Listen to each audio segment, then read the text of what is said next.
എന്ത് പറയാനാ, കാണിച്ചു തരാം ഗൈസ്.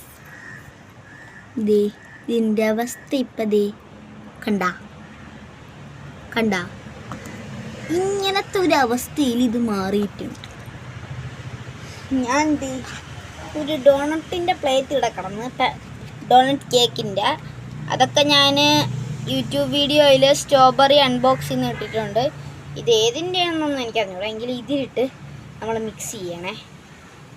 ഞാൻ ഇനി കൈ കൊണ്ടൊക്കെ എടുക്കണോ എന്നിങ്ങനെ ആലോചിക്കുക. പിന്നെ ഞാൻ കരുതി കൈ കൊണ്ട് അങ്ങനെ എടുത്ത് മിക്സ് ചെയ്യാം. ചോറിന് നമ്മൾ മിക്സ് ചെയ്യില്ല, അതെനിക്ക് മിക്സ് ചെയ്യും. ഗായ്സ്, എനിക്കൊരു സംഭവം കിട്ടി ഗായ്സ്. ഞാൻ പോയി എടുത്തിട്ട് വരാം ഗായ്സ്. അവസാനം ഞങ്ങൾ നിങ്ങൾക്ക് റിവ്യൂ ചെയ്യണേ. എത്ര ഇട്ടാലും ഉണങ്ങാത്ത ഒരു നെയിൽ പോളിഷ്. അപ്പം അത് നമുക്ക് ഇട്ട് വെക്കാം. ഇത് ഞാൻ അടുത്ത്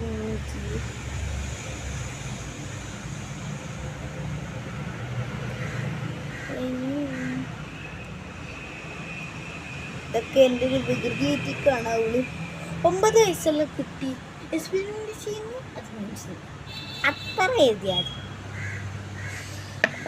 നമുക്കിനി മിക്സ് ചെയ്ത് നോക്കാം. വല്ലതും ആവും.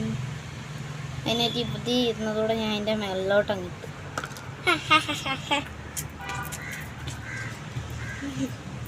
ഇപ്പോഴെങ്കിലും എൻ്റെ സ്മെല്ലൊന്ന് മാറി കിട്ടാനൂടെയാണ് ഞാൻ ഈ നെയിൽ പോളിഷിയുടെ അടിയത്തത്. തന്നെ ഇത് നിറഞ്ഞിട്ടുണ്ട്. ഇത് മിക്കവാറും പാർട്ട് 10 വരെ പോകുന്നു തോന്നുന്നു. ഇത് പാർട്ട് 5 ആണെന്ന് തോന്നുന്നു. 5 ഓർമ്മയുണ്ട് കൈസ്. ബാക്കി ദേ കോരിഞ്ഞടുത്ത് തിരിച്ചിടുകയാണേ.